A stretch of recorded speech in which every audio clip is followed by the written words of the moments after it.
It looks like Fallout New Vegas 2 is back on the menu, boys. Sony has left the building in an ultimate mad lad Chad-like move. Microsoft have decided to buy Bethesda for $7.5 billion.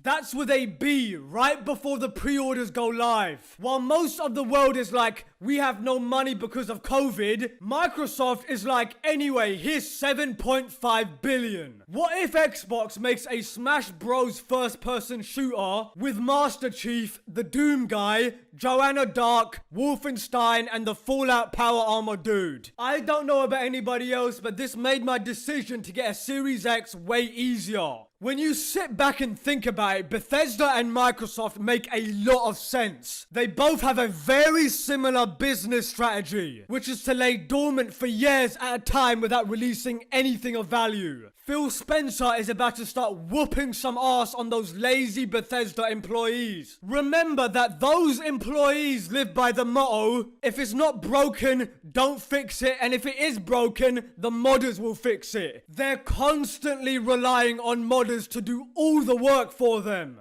That is what happens when you keep letting these game developers slide. The problem with Bethesda though is that the modders can only fix so much. They can't fix a decrepit, ancient engine. And speaking of engines, the engine never changes, does it? Maybe this acquisition will mean some sort of quality control for Bethesda and their games. This is how the acquisition went in my head. Phil Spencer is like, okay peons, the first order of business, Bethesda, get to work on Elder Scrolls 6. Obsidian, we also own you scumbags. We're giving you back Fallout. And Todd Howard raises his hand and Phil Spencer is like, oh shut up Todd. You're only here as part of a package deal. Get to work. And before everyone gets carried away, we all remember exactly where we were when the news broke that Disney bought Lucasfilm and the subsequent garbage that followed. So just temper your expectations. Imagine if this was just another way to get Skyrim on next-gen platforms. Actually, imagine if Elder Scrolls 6 comes out and you start playing and the start of the game is when you wake up from the wagon and it's a reboot of Skyrim. Anyway, look, let's just hope that what happened to Rare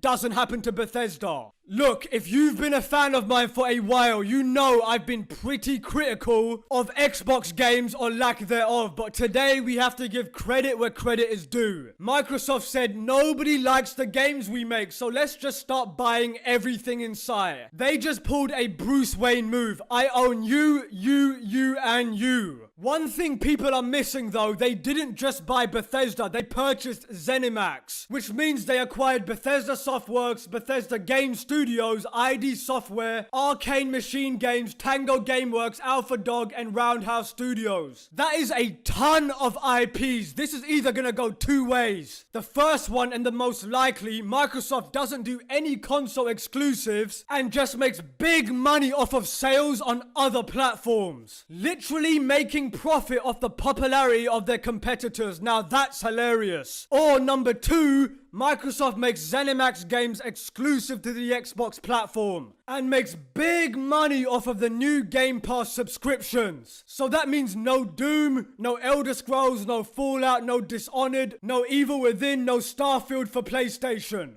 We all know that's not gonna happen. The reality is most of these IPs will still be multiplats. But I'm just sitting here thinking the sheer amount of games that will no doubt be available on Game Pass, new and old, is going to be nuts. And on that bombshell, thank you for watching. Manix out.